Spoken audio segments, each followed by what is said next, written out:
Hello, my name's Latifa Patel. It's hard being different.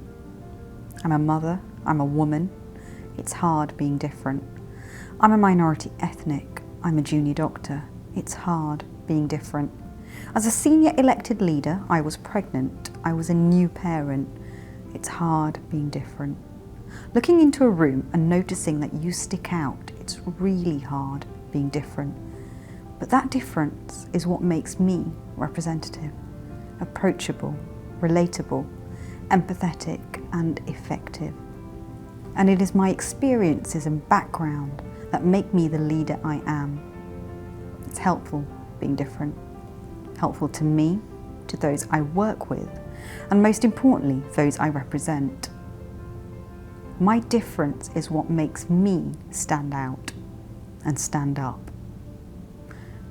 My difference is what led me to become an active member of our British Medical Association, the trade union of doctors and medical students, the professional association speaking out for society. My difference is what makes me a better leader. And I'm going to talk to you about why difference is wanted, is needed, and will make you a better leader too.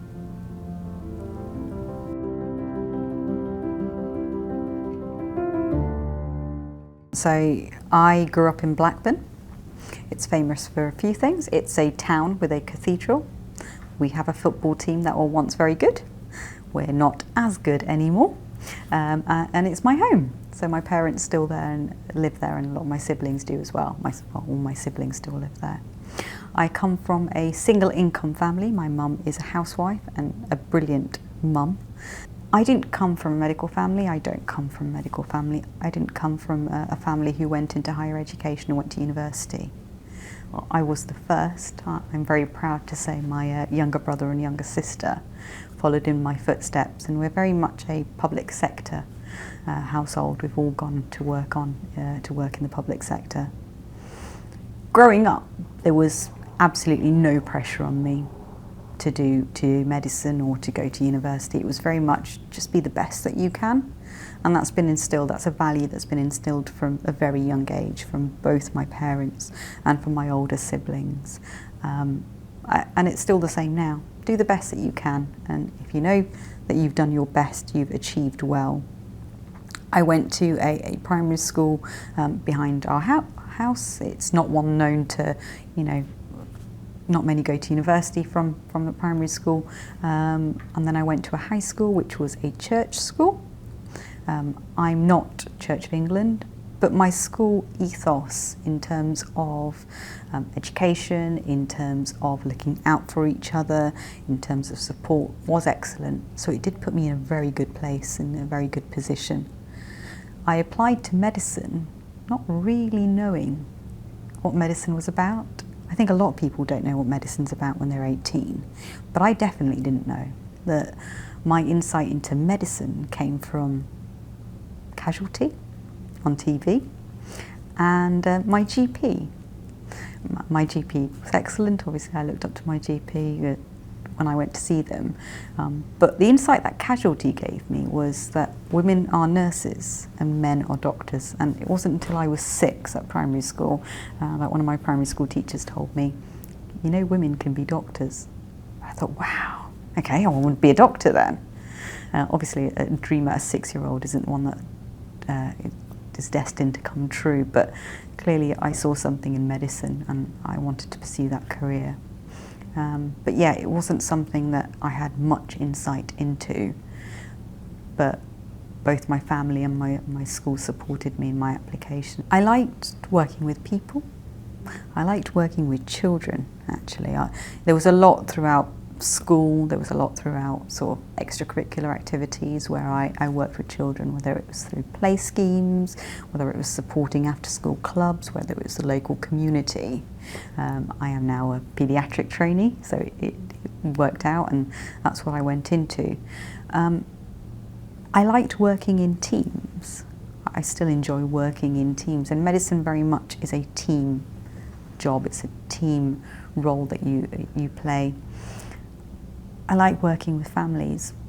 I think it's such a privileged position we're in, where you can go into a room as a complete stranger and suddenly, you know, families, patients, caregivers tell you some of the most confidential and most, you know, heartbreaking stories that that they haven't shared with anyone else. And instantly there is a level of respect for you, there is a level of you know, belief in what you're about to do, how you're about to support.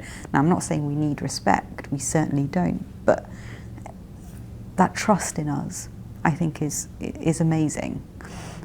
So that combination of working as a team, that combination of working with families to support them, and the achievement that we have when we work in that unit to see, you know, a child come in that's unwell and only a couple of days later to go home in a much better manner, I think is brilliant.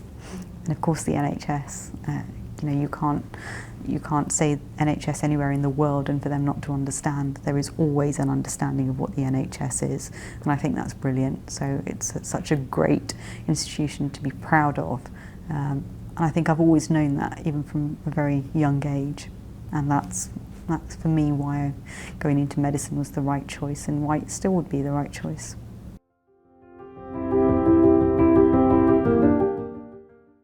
Medicine itself, certainly now, is becoming more women-led. It's becoming an arena where you see more women doctors, but it's not always been like that.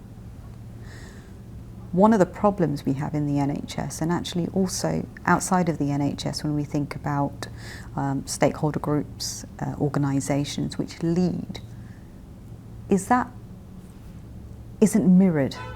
That balance of men and women, which we see on the ground. So more medical students now going, you know, through a career of medicine are women, but we don't see that at the top, do we? We don't. That's not reflected. We see more men at the top. If we think about how many of our medical students and doctors are from an ethnic minority, how many are international medical graduates? So I don't appreciate that's not the same group, but there is an overlap. We don't see that mirrored at the top, do we? Why? Is it because it's not helpful? Is it because there is a bias in the system? I certainly have my conclusions, but what I can say is if you are to represent the people at the bottom, then you have to be reflective. If you are to work with those people, then you have to be reflective. You've got to have an understanding.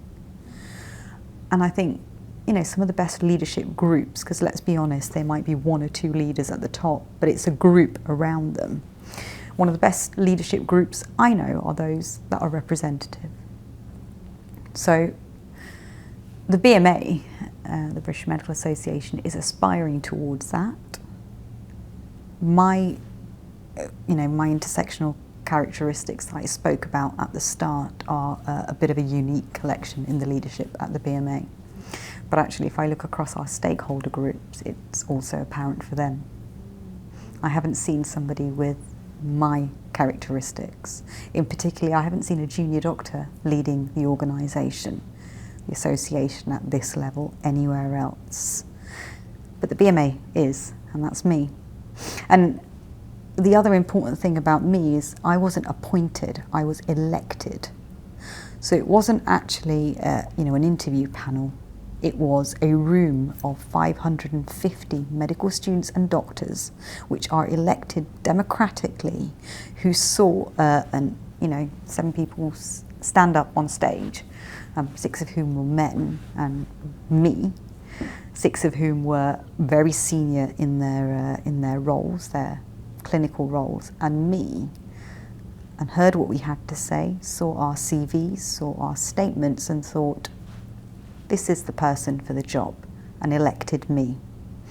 And my characteristics is what helped me put pen to paper. My lived experience is what helped me put pen to paper. My manifesto was on my lived experiences, and they wouldn't be the same unless I had these intersectional characteristics, and that's what makes me different. So going back to it, yeah, I was a trainee. I am a trainee still. I'm a woman. I'm only the 4th woman in the association's history to be in this position, and I'm the first woman of a minority ethnic group to be in this position. I'm the first junior doctor, which I've mentioned. I'm also the first person, I think I'm pretty certain of, to be a young parent. You know, my daughter was 4.5 months when I stepped into this role. I'm now in an acting chair position, an interim role. But actually I was also pregnant as a deputy chair. And that brought about a whole multitude of obstacles. And I'm really proud to say we've overcome them all. So that's what makes me different. There's value in that difference. So going back to the representative role, I know so many of the people I represent are trainees. We're talking in the region of 50,000. I know so many of the people I represent are women. We know that more than 60% of our intake now are women. I also know there's a lot of carers, a lot of parents, a lot of people who are working less than full-time and flexibly to adjust around the requirements of that balance between work and social life, family life, and I'm in that position. I think I represent better because I'm in that position, because it's lived experience. It's not just me reading about their experiences and thinking this is what needs representing. It's actually me living through it. That's what makes me different.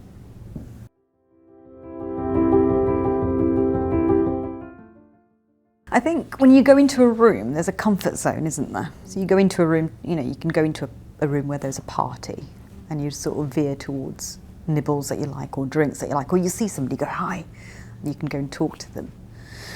When you're in a meeting and you see someone similar to yourself, I think it can sometimes be human nature, second nature to go, I'll go and talk to them. Now, we're in a pandemic situation at the moment. We're still in terms of both how society is living and in terms of how meetings are being held in the workplace. We're still very much in that zone where hybrid working is important. So it's not quite the same, you know, you're in front of a screen.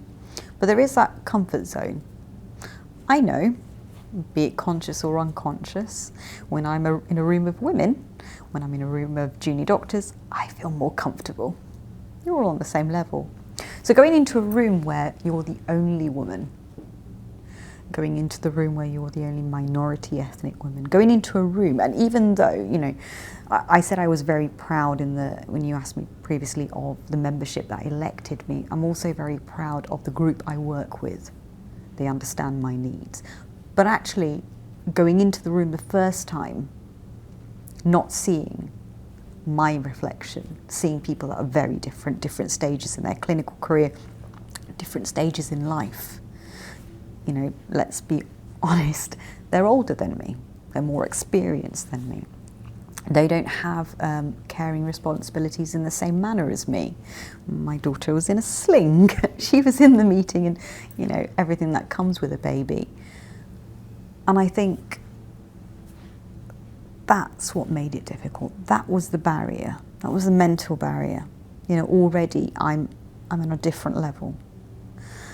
They're in front of a computer, they've got the luxury of a desk. I have a baby in a sling that I'm trying to lull into staying silent whilst we're in this meeting, or not staying silent, but at least I wouldn't ever silence my daughter, but staying to her in a manner that, you know, she's happy, I'm comfortable, and I can talk and I can participate in the meeting. But that, I think once you overcome that barrier, once you can see past that and you contribute, you realise how important your voice is in that room. Because you offer something different. You offer representation, you offer lived experiences, you offer everything that comes with your characteristics that you know that they don't know. I don't believe that, you know, I have to be in the room, that I can't be replaced. I absolutely can, somebody else would be in that. But someone else could, you know, replace my voice in that room. But what I do know is if I wasn't in that room, I wouldn't be saying and I wouldn't be contributing, and that room would be lesser because of that. And I think that's what's really important when I'm, you know, talking to others about leadership.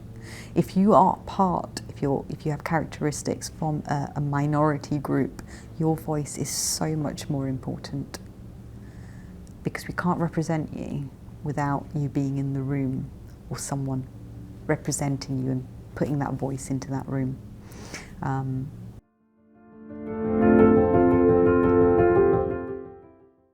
You know, you can do all sorts of things. You can tell yourself you're good at this, you were elected into this, people have faith in you, you know. But I think the best way to overcome it is to see results. So coming out of a meeting, you know, I have an impact-based work ethic. Time is finite, time is the most valuable currency. When someone asks for a meeting or asks me to take on a project, I think, how much time is this going to take? Is this the best use of my time? Is this the best use of my time on behalf of membership? So what's going to be the outcome from this? And if I wasn't in that room, would the outcome be any different?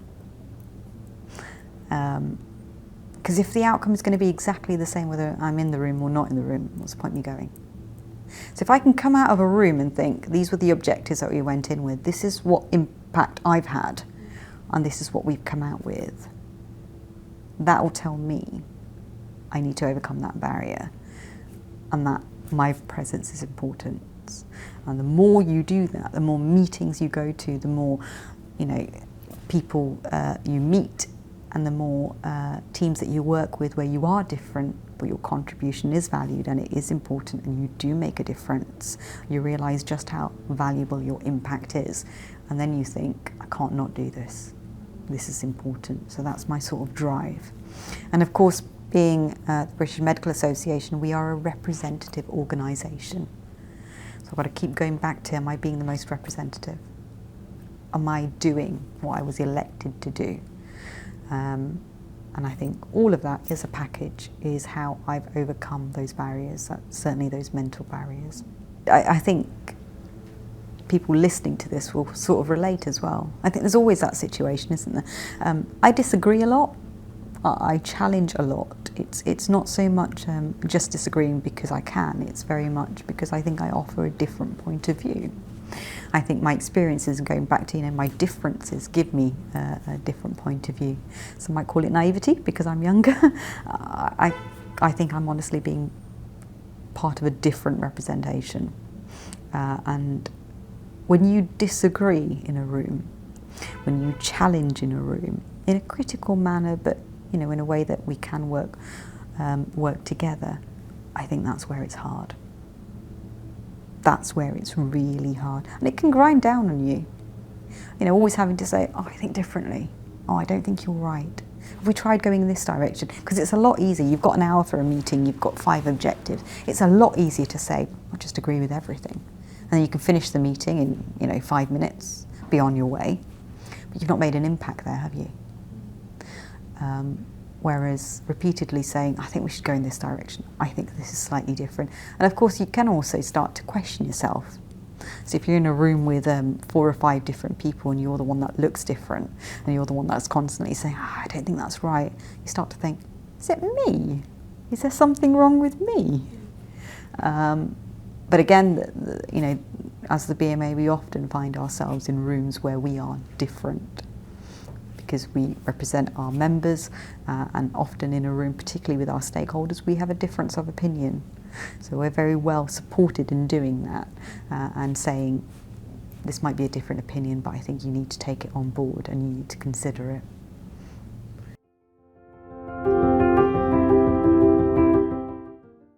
So my representation style and sort of speaking out, not being able to walk past an injustice and just, you know, carry on. That started before the BMA actually, so the BMA can't take credit for that, unfortunately. During high school, I was part of the youth parliament. I was a deputy youth MP for Blackburn with Darwin, and I used to participate in debates. I used to represent the youth generation back in the early 2000s, and that gave me, it made me appreciate that you could make change, that just by being in the room and saying your piece, you can make people think, oh, we need to take that on board, and you can influence change. Really easy. I thought, wow, it's quite empowering, isn't it? Especially when you're in that environment from quite early on. And that gave me an insight into representation. I think a lot of people at school will have that insight as well, especially if they're in, in parts of teams or houses, as they call them, where I was when I went to school. And you represent your house and you represent your team, and you get to make a difference. Going into medical school, I've already mentioned, I don't come from a medical family. I would fall under the category of widening participation. I didn't have the benefit of all the widening participation schemes, but I would have fallen under that category had I been able to benefit from them. But going into medical school, I often did find myself disappointed. And it could have been because of my background of not coming from a medical family and not having all of those opportunities that brings, whether it's insight into medicine, or whether it's, exposure to what medicine really is. But I found myself disappointed about some key things. I saw the disparity between medical students who, were privileged to have that exposure and weren't. For instance, academia. So I've been an NIHR academic trainee for 5 years during my training. I didn't really know much about academia. And my university at the time didn't give me much of an opportunity, so I could be on that level platform, and I saw that in other universities that was there. I may be a bit disappointed. NHS bursaries. So your student loan stopped, your NHS bursary kicked in your final year, and I found that actually there was a big gap, there was a big financial gap, and how you plugged that gap, well, you either, if you took the NHS bursary, which is obviously more attractive because it's a bursary as opposed to a loan, you then had to think, can I fill that gap by asking parents, and not everyone's in that situation, or am I going to have to get another job? I was in the category where I did fund myself through medical school, and I know a lot of medical students in the same position. I think that wasn't fair, is it? It's another disparity, that's another disappointment. And what I found as, at the senior end of medical school was the BMA was an avenue to make change. So I went to a medical student conference in 2010, and I made a change. I proposed a motion. It had the right amount of people voting and supporting me. It became policy. And then I suddenly saw the BMA doing that work, and I thought, wow, that was really easy, that was really quick. And it was actually a motion on academia, on academic medicine and medical school. And then I went to the annual representative meeting, and I proposed and spoke on 2 motions back to back. And I remember the then chair, so the person who was doing my role back then, I'm doing now, saying this part of ARM is the Latifa Patel show. And the 2 motions that I spoke on became policy. They had the support. And then I suddenly saw that the BMA were doing that work, and I thought, wow, that was really easy. Here I was at medical school, really disappointed, thinking, oh, I wish I could do something. And now I turn up to a meeting, I give a 3-minute speech, a 2-minute speech, and I get the votes. Everyone in the room supports me, and suddenly it becomes a priority for the BMA to do, and then it becomes policy, and the next year I see that change. Wow, isn't that empowering? So that very early onset, that very early exposure to change got me to where I am now. Now, medicine is one of those careers, and that you can flex around. So you can take time out of training, you can pause in training, you can do something alongside training, and it's getting easier to do that. So I've always, from that point onwards, I've always done BMA work alongside my clinical training. I've been very fortunate in that up until now I have been able to be a full-time clinical trainee and do all the BMA work in my spare time or time that should be spent doing family or social life. So I have been able to juggle the 2. And that year on year seeing change has built my leadership journey. There are other things I've done, so being an NIHR academic trainee has certainly helped. I mean, they're kind of similar. Doing a research project, finding an outcome, seeing it become part of clinical practice, being part of a bigger group. It's all about impact, it's all about change, isn't it? I've worked with other organisations, so I've worked with the GMC for a year, taken out a programme, and again that gives you insight into another area of medicine, which I don't think as doctors we can afford to be not interested in. It's our regulator. It's also shapes our training. And all of these little pockets all sort of aligned. Within the BMA actually, there's areas that you can get involved in that are completely different. So there's branch of practice work that supports your area, your specialty, your level in your clinical career. And then there's other areas like the Medical Ethics Committee, the Board of Science, which work on a completely different area. They overlap, of course, and there's in that medicine encompasses all of those areas, but there is something for everyone. So whether it's trade union work, whether it's professional association, whether you want to look towards how you can support society, whether it's looking at how we can look at the interests of medical students and doctors, BMA's got it all. It honestly has, and I would say that as one of the chief officers of the organisation. But that's what kept me interested, and year on year I built on that. And then I got involved with the agenda committee. So I started off with branch of practice. I got into the medical students committee after going to my first annual representative meeting, where I gave a speech and I talked about that impact. I got elected onto the medical students committee, and suddenly I found myself in the room with the UK Foundation Programme Office. I found myself in the room with the GMC, with Health Education England. I'd suddenly, little medical student me had a voice I was representing. And then as a junior doctor, I stood for the Junior Doctors Committee and I got in there. I then got elected onto the Junior Doctors Conference Agenda Committee, which prioritises what motions are debated, which then become policy as an F1. No, I was actually as a medical student going into F1. As an F2, I was the deputy chair of that conference. As an ST1 and ST2, I was the chair of that conference.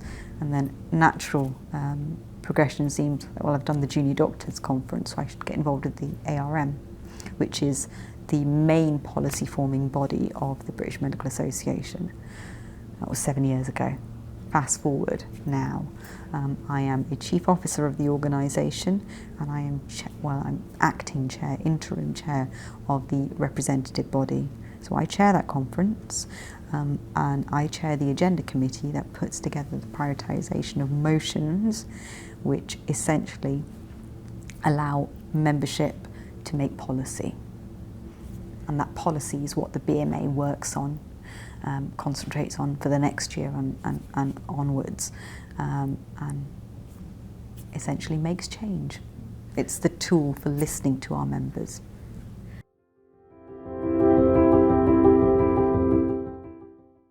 So, there's some key things I spoke about at the start.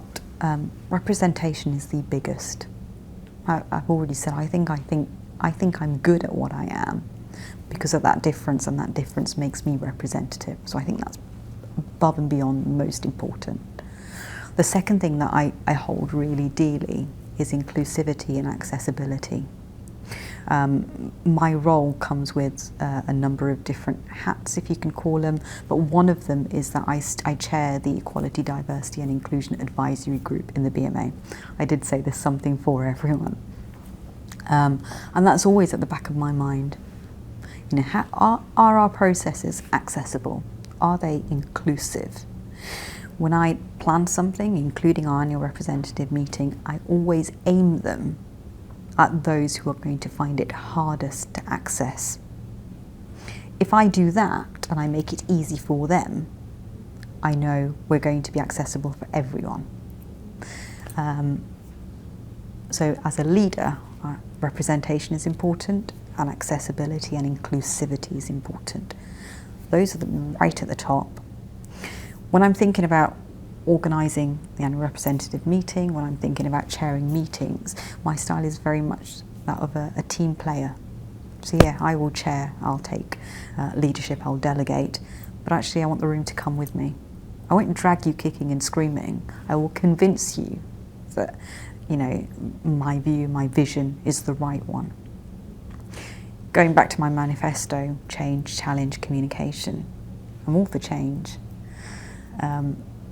I think we have to change, we have to remain relevant. We're looking at an organisation that's coming up to 200 years old.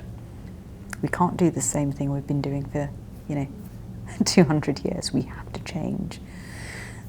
And when I said I want the room to come with me and the team to come with me, I'm very open to challenge, and I'll constantly tell them, whether it's elected members I'm working with, where it's the staff teams that support us in the BMA, who are experts in their own right as well, challenge me.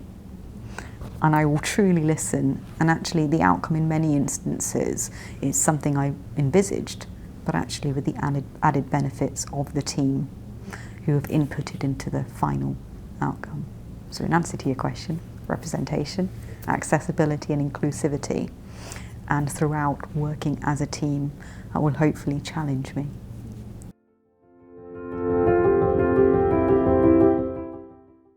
So in the room, I talk about change and challenge, and I have mentioned before, it's easier to do the same thing again and again.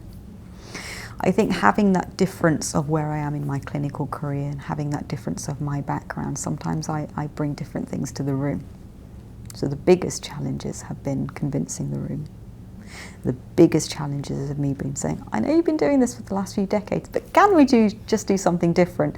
And the first instant, not always, but sometimes we've always done it this way and it always works. And I think I know it always works, but have you thought about doing it different? Because changing something is hard. Changing something takes time and effort. Sometimes it can take financial effort and financial input. It pays off in the end if it's done well and if the outcome is the one that you want. But that's probably the biggest challenge. You asked me about overcoming barriers, etc., and I talked about how it can bear down on you to repeatedly have to do something or ask for something that's different. But it can, and doctors and medical students are all too aware of this. Constantly having challenges in your work life can, seep into your personal life. You sleep better actually when people don't disagree with you. You think, oh lovely, I'll just go to bed. But actually you sleep even better when people do disagree with you. You come with outcome and you make a change and you think, wow, I did that, we did that together, and we have had a direct benefit on our membership, on society. That could be very grand, me saying we've had an impact on society, but as the BMA, we are the voice of students and doctors, and we do have an impact that reaches far and wide. So to know that I'm in a cog that made that change is really important. It seeps into your family and your social life, and I think that's one of the challenge, but eventually it gets easier. So when you first step into the role, so if anyone goes into a role where they are different and where they're constantly challenging, the first few weeks, months even, you might find really difficult. But eventually it will get easier, hopefully. And if it doesn't get easier, well, that probably says, you have a lot of work to do, and your voice is therefore even more important.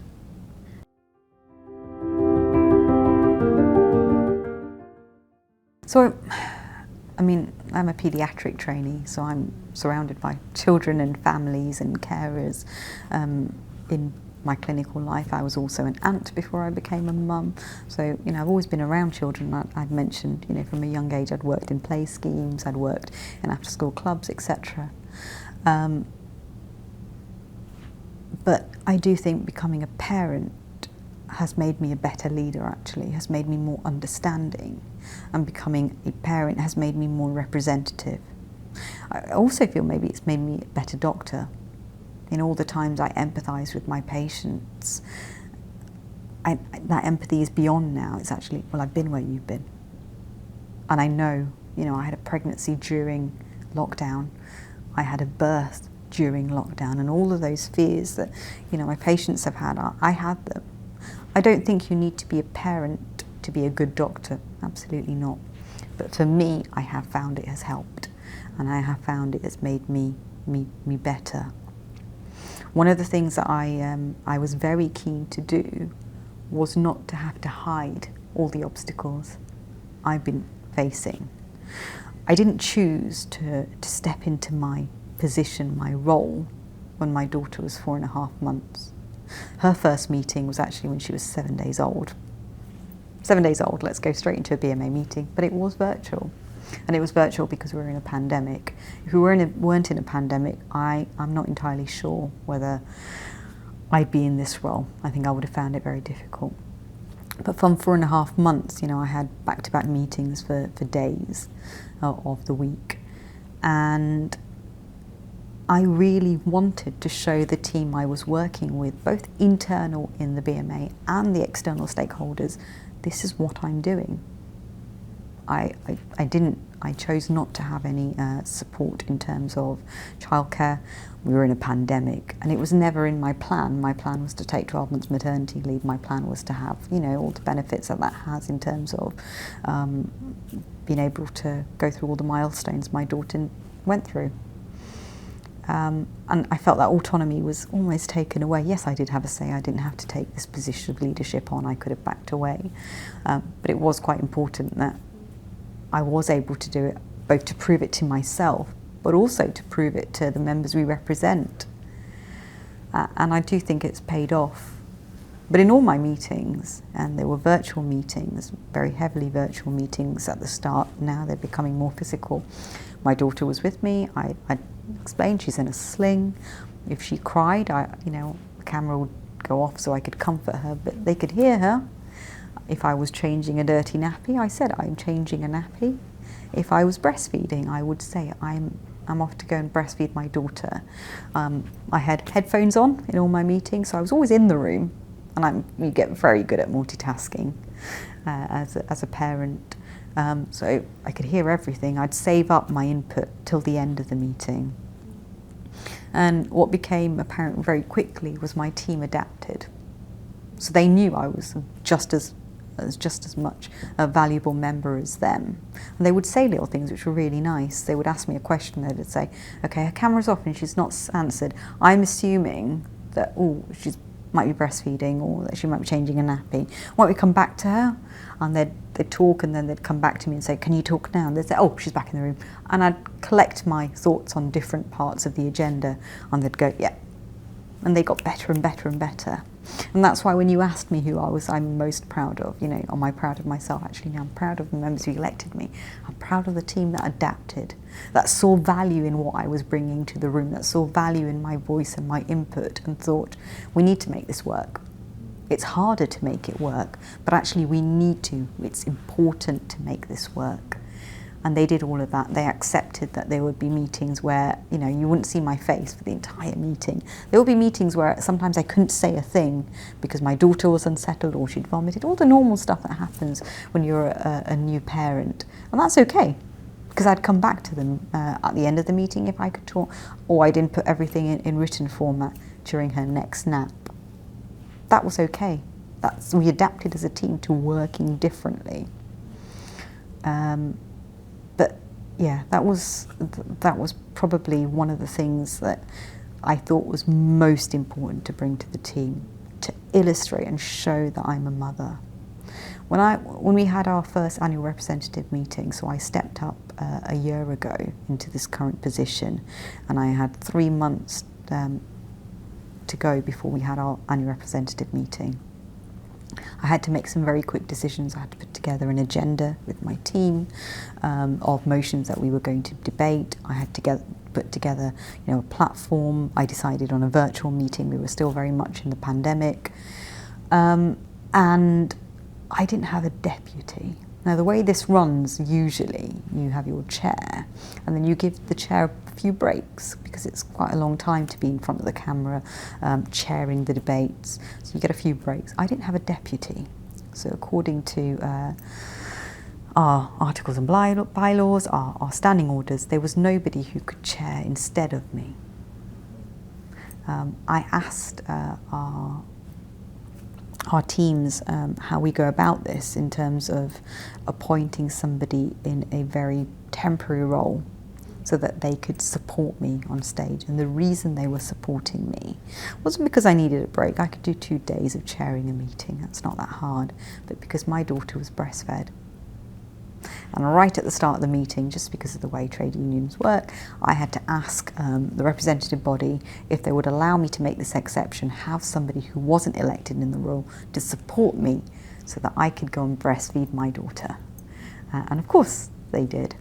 But I think, again, that making it so visible that I am mother and I bring different things to the table, and all of these things that I am bringing come with something else. I wouldn't call it sacrifice, but I would call it an obstacle or a hurdle.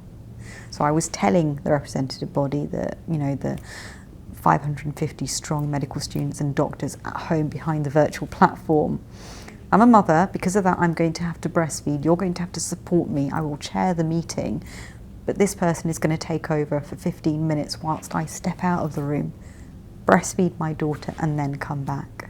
And you are not going to notice any change. It's going to be seamless and it's going to be just as fluid.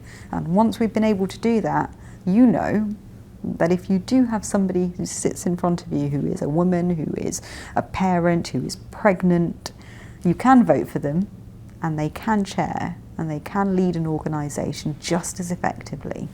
It was so important that I demonstrated that I didn't hide that other part of me. Because it's not a burden, but it does rest on my shoulders that if I don't do this job well, not only I might let myself down, the people I represent down, but actually I'm not making it easier for people who come after me like me. So I want to pave that way.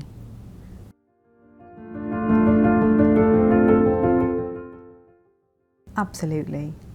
When my daughter cried in between meetings, I said I just muted, but sometimes I had to talk. So sometimes I'd talk over her when she was crying. Her nap times would be, I'd love to say she just goes in the cot and falls asleep. She does not. She likes cuddles, she likes feeds, and she, a lot of the times, had to work around me. My daughter now walks around the house, grabs my phone, sometimes just grabs a toy phone and starts talking, going, yeah, because she's mimicking what I've been doing.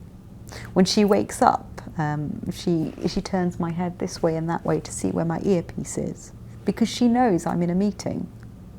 She knows when I'm looking at a screen that there are people in the screen, and she'll, try and participate and say, pick me up, I want to talk to them. She has very much been a part of my BMA journey in this position. And the people I work with all ask, where is she? Where's your daughter? So there's guilt in a sense that her last year and a half would have been different if I wasn't taking her to meetings. I don't know what I think about the way she sees meetings and the way she sees me work. I'm hopeful, and I think she will look up to me and think, my mum did that once, and I can overcome barriers. I'm hopeful about that. But yeah, there is mum's guilt in all of that. And I don't think I'm the only one. I know, and again, this is where lived experience, this is where, that going through what our members are going through. I know that those who are young parents, those who are parents full stop, those who have young children, those who have caring responsibilities, those who have been pregnant in their clinical careers find it difficult. When I'm talking to stakeholders, I'm not just representing members, I'm actually saying this is what you need to do. We know we have a workforce crisis in the NHS. We know it's one of the most important things that our government needs to tackle. We know we need flexible working. We know we need to make it easier for parents to come into work, to work flexibly. I know a lot of people who have parent guilt, who have mum guilt, who have dad guilt. And I think all of my experiences have made me more empathetic. We need to be kinder in allowing people to flex and work around their families, because it's really important that we do.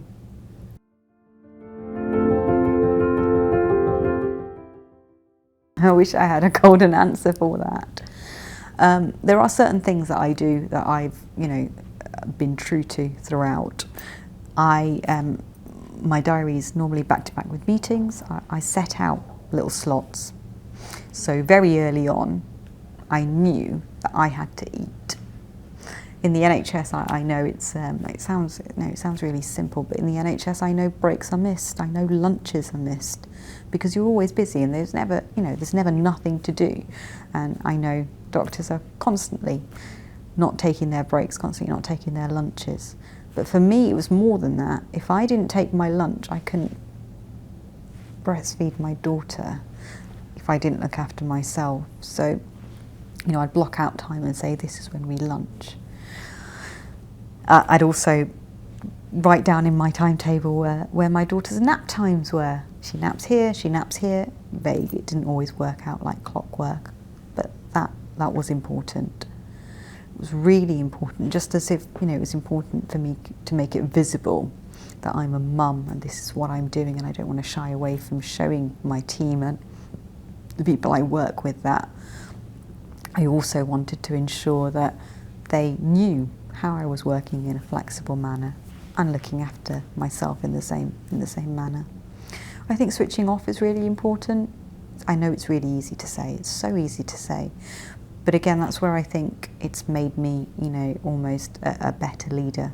Because if I didn't switch off, and you know, you can relate to this when you go from being a junior doctor or a junior doctor in training to a more senior junior doctor, if that makes sense. In old terms, going from being an SHO to a registrar, suddenly if you don't take your lunches and your breaks, your SHOs won't. And so that responsibility comes on you. And in a similar manner, I knew I had to switch off. So when I came away from the meetings, I'd have a hard stop. I'd say, this is the time I need to switch off. This is the time I need to focus on my daughter. I need to give her a bedtime. I need to give her a routine. I need to listen to her. I need to spend some time with my husband. I think that is really difficult. And again, these are parallels between, you know, leadership is what I'm talking about now, but our clinical life. I know so many people find that so difficult.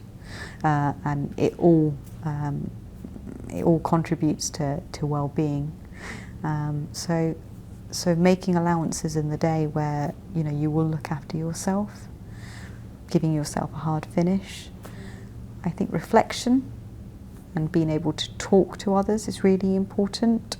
So you know, you have your working relationship within a team, but I think it's quite important that you come out of it as well, and also you're able to have conversations. Okay, so that was us in the room, that was us negotiating, that was us talking, but actually coming out of the room, did we work well as a team? Is there, you know, something we could be doing different? Is there something I didn't like that you did that I want to take out of the room, but I do want to cover, and I do want to tackle, and I do want to approach and see if we can, you know, find a way forward. I think all of those things have helped me look after myself better. And when I say look after myself better, it's intrinsically linked that I look after my daughter better and my family.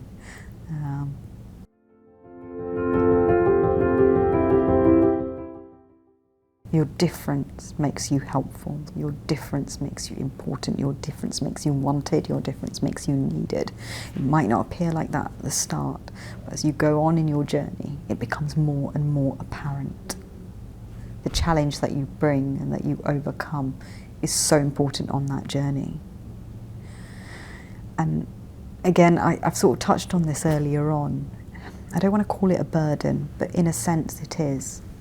For me to be able to demonstrate this, for me to be able to show those who represent this, and more importantly, for me to show the people I work with that I can do this, will make it easier for someone else.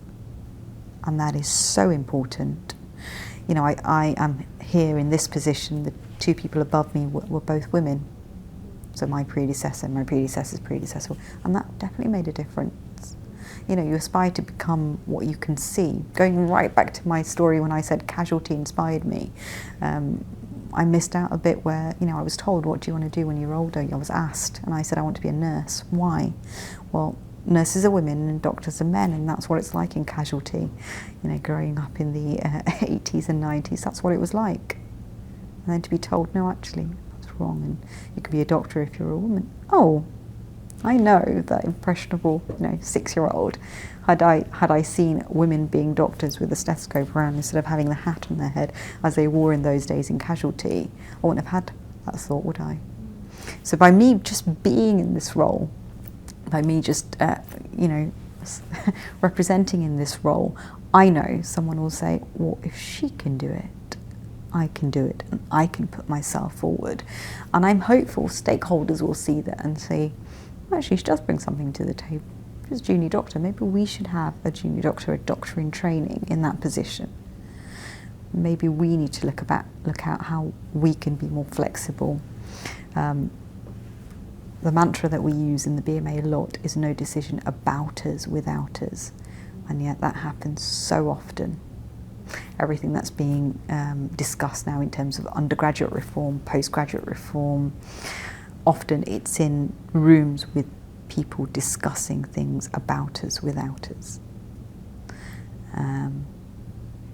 So yeah, that's where I think the difference lies, and that's where I think we can make it better.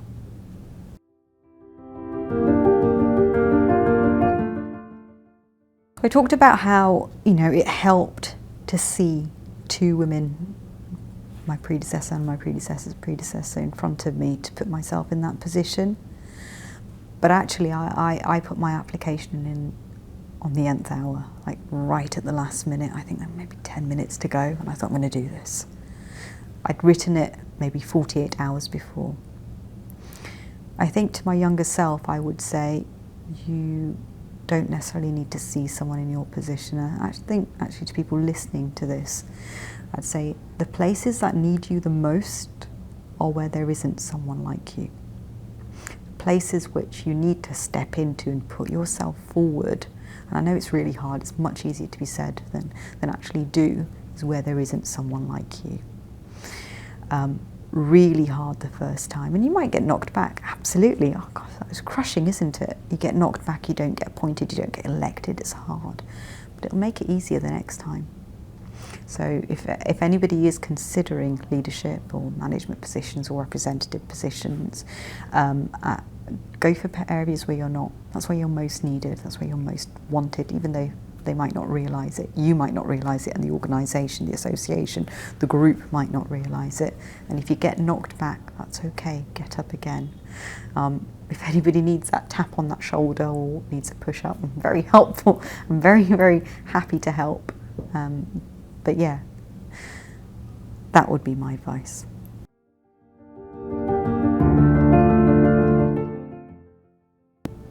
Okay, so I'm going to end with 3 questions that I would like those listening at home to think about and reflect on.